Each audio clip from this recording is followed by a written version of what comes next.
This episode of the QA is brought to you by Rainier Arms. Hey guys, my name is Dave Tim. Thank you very much for checking out this month's edition of the QA. This is the August 2018 edition and it is the end of the month, which means it is time to answer your questions.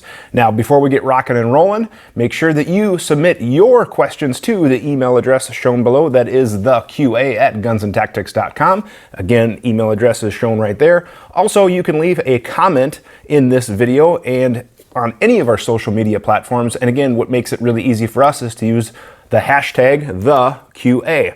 So you send us a question, we do our best to answer it. If it's a short, easy one, sometimes I reply with a comment. If it's something that I think everybody would benefit from, we try to include it in the show, but we try to keep the show at a reasonable length so you watch. And as always, we do appreciate our sponsor, Rainier Arms, for sponsoring this episode, and we will be giving away one lucky question asker a prize pack from our friends at Rainier Arms here in just a little bit. So let's get rocking and rolling. Number one, this is from Triple Helix from a comment. I'm currently building an AR pistol lower along with a 9mm and dedicated 22 upper. I also have a Liberty Mystic X that should be approved in the next couple of months. Is there any legal issues with swapping these uppers on the same pistol lower and changing the suppressor between them? Great question. So if you have a lower that is a pistol lower, you can swap uppers different calibers. So for example, you can put a 9mm pistol upper, a 22, even a 5.56 or 300 blackout, as long as you're using pistol uppers, i.e. no vertical grips. If you had a vertical grip, then it could be considered an AOW. Angled foregrips have generally been okay. If you have any doubt, you can always submit your question in writing to the ATF. But if it's a pistol caliber, or a pistol type upper, I should say, doesn't matter the caliber, you should be fine swapping it around. And again, as long as, again, you're not adding that vertical grip or anything else, and of course it doesn't have a stock on your lower, maybe hopefully it just has a brace or a tube. Now, as far as the Liberty, suppressor can go to whatever host it wants. Once you legally own the suppressor, you can move that from gun A to gun B to gun C to gun D, doesn't matter. Just make sure that you follow the directions of the manufacturer of the suppressor, that you are using the appropriate calibers that that suppressor is rated for, as well as ammunition types. For example, some suppressors out there can handle 300 blackout subsonic, but not supersonic. So make sure that you follow the recommendations and the requirements for ammunition set by Liberty. The Mystic X is a pretty nice can. I've had a couple come through the shop. I don't own one personally, but I know they are a pretty good can, but just check to make sure they are rated for the appropriate calibers, but you should be good to go. All right, this is from Operator Clyde. Would a 14.5-inch AK-47 be just as reliable as a 16-inch AK, or would it be like a 14.5-inch AR-15? First off, a 14.5-inch AR-15 carbine is arguably one of the most reliable systems out there. That was the original M4 carbine. It was a 14.5-inch with a carbine length gas system. Super, super reliable. So I don't know if you're inferring that it wouldn't be or whatever, but the 14.5-inch AR is arguably one of the most reliable because the 20-inch rifle length gas system and then the 14.5-inch carbine length gas system, those guns are very, very reliable. Now, a AK-47 is a completely different gun than the AR-15. It's a piston operated gun versus a direct impingement gun like on the AR. So an AK uses a piston rod, pushes back the action to cycle the gun. Now, a 14.5-inch AK can be just fine, just make sure it's overall length to meet legal requirements or whatever, but AKs are good, reliable guns. I personally prefer AK-74s just because I like the 5.45 round. I have a ton of it. It's cheap to shoot, but yeah, an AK-47 can be very reliable. Just again, buy a quality gun. If you're going to have one built, there's some really good builders out there, but yeah, it can be just as reliable. No problems there. All right, this is from Brew Bayou. Thanks for doing these videos, Dave. Now that the ATF appears to be brace friendly, what are the pros and cons of an AR SBR versus an AR pistol? Great question. So when pistol braces first came on the market, I gotta be honest, my initial reaction was these are hokey, these are gimmicky, these are lame, and it's just a wannabe SBR. Now, my opinion was just pay your $200, get your stamp, and put a stock on it. Just get an SBR. However, then I kind of realized that there are a lot of states out there that A, don't allow SBRs, or B, don't allow rifles to be used for hunting in certain areas or things like that, but they allow a pistol. and then you don't have the travel restrictions, because technically with an SBR, in order to go out of state, you have to have ATF approval, whereas a pistol, you can do whatever you want. So I kind of started to realize that there are some pros to having a pistol versus a rifle, not to mention some people prefer to travel with this AR pistol with their permit or license to carry, whereas they could not do that with a SBR, which is then considered a rifle. Some states only allow you to carry a handgun with that permit or license. So there's a pro there. So now that we have better braces on the market, because again, the first ones I was not impressed with, like the blade types, they just didn't do it for me. But now we have Maxim Defense, we have Gearhead Works, we have the SBA3, which in my opinion, all those braces now are really, really quality options. And especially that the ATF is a little laxed on how you use it. I think there are some pros to the pistol. Number one, it's a pistol. You can travel with it easier. You can carry it depending on your state's permit or license. You don't have to worry about ATF permission. So it's a pistol. It's easier to travel with, easier to deal with. Number two, maybe you can hunt with that in certain areas. Certain states allow pistol hunting, but not rifle, and therefore you could use it that way. Number three, you don't have to pay the $200 tax stamp, and you can still kind of get the benefit of that, brace, if you will. So there are definitely some pros and cons. Now, the pros to an SBR is that you get the SBR. You have a true rifle stock. You can put a vertical foregrip on it or whatever. You can do whatever you want because it is a short barrel rifle that's registered and legal. Now, the downside with a pistol is you can't put a vertical grip on it. You can put an angled grip, but you can't put a vertical grip, so depending on your shooting style, whatever. So that's kind of my short pros and cons, but I definitely have lightened up, and I don't think that pistols are as lame as I once did. And in fact, I've had several guys come through with the classes over this last couple of years with AR pistols, and they've ran just fine, and basically they worked just like a shorter AR. All right, this one is from Robert. Longtime viewer, first time writing in. Well, thanks for writing in. I've noticed that my Glock 21 barrel has been inconsistent recently, and I was just thinking it was me. I ignored it for a while, but one of my friends who is a former 18X shot it and said it's pulling rounds to the left. I have no idea what an 18X is. I'm assuming that's some sort of military thing. I was wondering if you can give me some advice as to cleaning solvents to try to make sure my barrel is as clean as new. If that doesn't work, what aftermarket barrels? Okay, first off, I'm willing to bet that your 18X buddy was right-handed. Yep, he probably was. Shooting to the left means he's anticipating or he's jerking his trigger. There's a whole lot of things that we can get into. This is not meant to be a fundamentals video, but oftentimes when I hear people shooting a handgun and they're pulling rounds to the left, they're a right-handed shooter. And what I usually do is I have them put the gun in their left hand and shoot left-handed, and miraculously the gun is so smart, it knows that you switched hands and now it's pulling rounds to the right. Yeah, it's probably fundamentals. Even when a gun gets really, really fouled and dirty, generally that does not send the rounds in a certain direction. The group just opens up. And in a handgun, most shooters out there cannot tell the difference because most handguns are capable of 2 to 3 inch groups at 25 yards, and I don't know very many shooters who are capable of 2 to 3 inch groups all the time at 25 yards. So I'm willing to bet it's not the gun. However, you can clean it out. There are certainly really great cleaning solutions out there. Frog Lube makes some, Slip 2000 makes some, Butch's Bore Shine, there's M-Pro, there's all sorts of good quality cleaning solutions out there.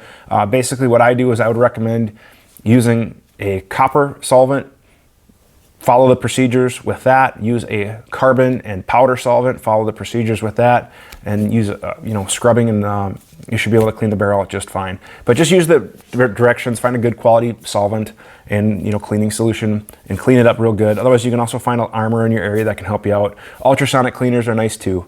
So that would be my advice for cleaning. If it doesn't, I highly doubt that you shot out your barrel. Glock 21's a tough gun. But if you want to look at aftermarket barrels, there's a ton out there. KKM, Faxon's making some now. I'm trying to think of all the other ones. CMC. I mean, there's just a ton of good quality aftermarket barrels out there. But the reality is, I don't think you probably need it. You just probably need to, you can clean it up if you want, but then just take some time and work on those fundamentals. And if it's still you pulling to the left, again, switch hands. So that is what I would probably say. So, and again, we're all guilty of not being good enough with the fundamentals. I mean, I don't practice as much as I want to, and I don't think that goes for all of us. So before we get into this next question, let's give a quick shout out to our sponsor, Rainier Arms and the Apex Club. If you like buying all the cool and newest gear online at low prices and getting free ground shipping, then you need to check out the Apex Club from Rainier Arms. For a low price of only $99.95, you can get a 1-year membership to the club, which gives you exclusive availability to the hottest, newest products at a discounted price below retail, plus free ground shipping with all of your orders. Now, depending on how much stuff you order, this could easily pay for itself within your first few orders. Free ground shipping, exclusive availability, discount deals, all the cool stuff that Rainier Arms carries. That is the Apex Club from Rainier Arms. Check it out online for more information. All right, we are back with a question from Dustin. I'm looking to upgrade my trigger and sights on my Glock 17. Local gun shop has CMC triggers. I've run them for my ARs and really like them. Do you have any experience with them for Glocks? And then for sights, I don't know whether to get colored front and black rear or all of them colored. I have to wear glasses and want to get sights that work best for me in a worst case scenario. So let's just break that down. The CMC Glock trigger, I do like the shoe of it. However, it doesn't necessarily lighten it up, at least in my experience. Now, I have not run a ton of them. I did their install video, so I do have a little bit of business connection with them. So I do just want to disclose that. A lot of people run them. I personally run just factory triggers. So I'm not saying the CMC is bad or anything like that, but for my real world, my department requires OEM parts. So I run an OEM trigger, Gen 3 trigger bar, a minus connector, and then I just kind of clean it up a little bit. And that's how I run all of my Glocks. So if I had to buy because I like everything the same. So if I had to buy CMC triggers for all my Glocks, it would be really, really expensive. I'm not saying, again, they're bad or anything. They're a good company, make good stuff. But that's what I personally run, so I don't have a ton of experience with them in particular, other than they're easy to install because I may have made their install video. So with that, give it a try. See if you can find a shop or a range or something like that that has one, to give it a try, test it out if you can, and that would be probably the best way. There's a ton of Glock triggers out there. You can read all sorts of reviews, things like that. Again, I like the shoe feel of the CMC, but when I had it, it didn't necessarily lighten up. So if you're looking for lightening the weight or anything like that, that kind of just depends on what your needs are. All right, for sights. Now here's the thing with sights. My personal preference is a high-vis front sight and a black rear sight. So generally like the Spalding sight or a cap sight from Ameriglow or the Trijicon HDs, something that I can very quickly pick up that front sight and then line it up in the rear sight. So that's what I like. That's my personal preference. I generally go with the colored front and the black rear. On my duty guns, I do have a tritium rear, so at night I can still kind of have reference points there, but the reality is I've ran all black on duty guns before, and it's never been an issue because you have weapon mounted lights, you have ambient light, you have whatever. So, and if there's truly no light, you're not going to be able to see much of the front sight either because you're just going to have your tritium dot. So I would just see, again, if you could try out different sights to see what you might like. I personally prefer that bigger colored front sight, cap sight, Spalding sight, Trijicon HD type thing with a black rear. Good question. All right. This is our last question from Scott. My name is Scott. I work for Superior Ammunition in Somerville, South Carolina. Well, welcome to the show. Thank you. Torque on gas block screws. My boss and I have built 2 AR-10 platforms in 375 Raptor. We're having some gas issues running a carbine length gas tube. The gas port in the barrel is 80 thousandths, and we're going to try to drill it up to 93 thousandths to get the pressure up to cycle. Then use an adjustable block to cycle it, or to adjust if needed. What torque do we put on the gas block screws? And are we going in the right direction with drilling out the gas hole, if you have any insight? So I guess I don't know exactly what all issues you are having. I don't know if it's failing to cycle. The AR does a few things when it cycles. It has to, first off, it has to feed, lock, fire, unlock, extract, eject, reset. There's a bunch of things that are going on under the hood, so to speak. And we want to make sure that the gun's doing all those things that it's supposed to be doing. So if it's short stroking or not getting enough gas or whatever, you have to look at a few things. Number one, we have to look at the energy of the round, the chamber, the gas port, the gas system, the mass, because the short version of how an AR cycles is it's energy over mass. Okay, we have energy that overcomes the mass of the bolt carrier, the buffer, and the spring, cycles it, goes from there. That's the short version. There's, again, more technical stuff that's going on than just that. But I want to make sure before I answer if that's the right direction. I don't know exactly what's going on, and the 375 Raptor is not something I've dealt with really at all. It's kind of a not a common AR caliber that I've dealt with, so I don't feel like I'm in my lane to really comment, but I would again look at what issues are going on and maybe contact the manufacturer of the barrel and see if they have any input. Now, if you did have to open up the gas port, which 93 thou is getting up there, that's pretty big. I don't know that I would necessarily, resort to that. Maybe look at a buffer or spring option as well before you start doing that.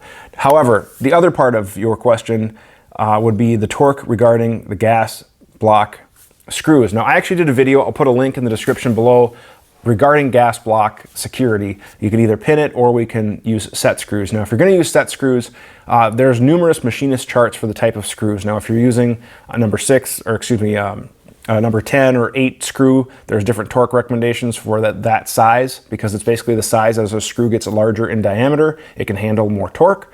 However, I would also recommend having the barrel dimpled so that screw has something to set and bite into, and then using the proper amount of torque, which is going to be probably a low amount of inch-pounds depending on the size screws that you have. And then using a high heat red type thread locker. And again, if too much torque to where we then strip out the tool socket of the screw where we actually put the bit into when we're removing it. So that'd be a bad thing too. So again, proper amount of torque, degreased, thread locker, dimpled, you should be good to go.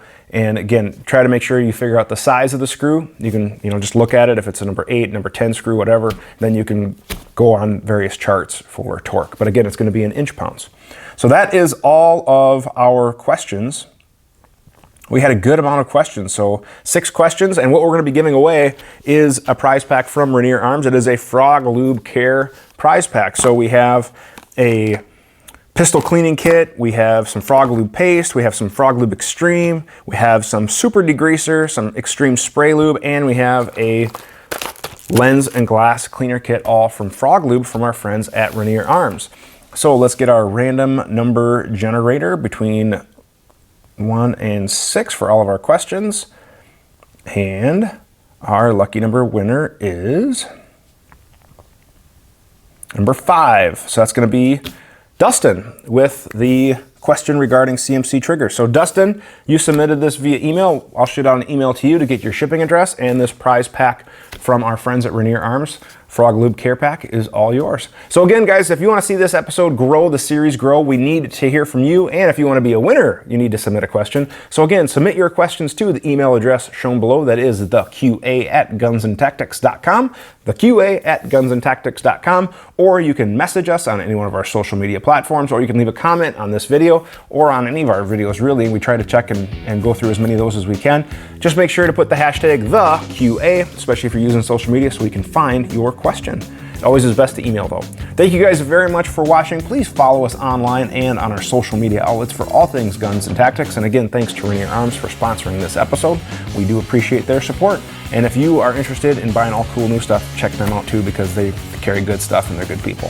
Thank you guys very much for watching. Look forward to seeing you in future videos. Have a great day.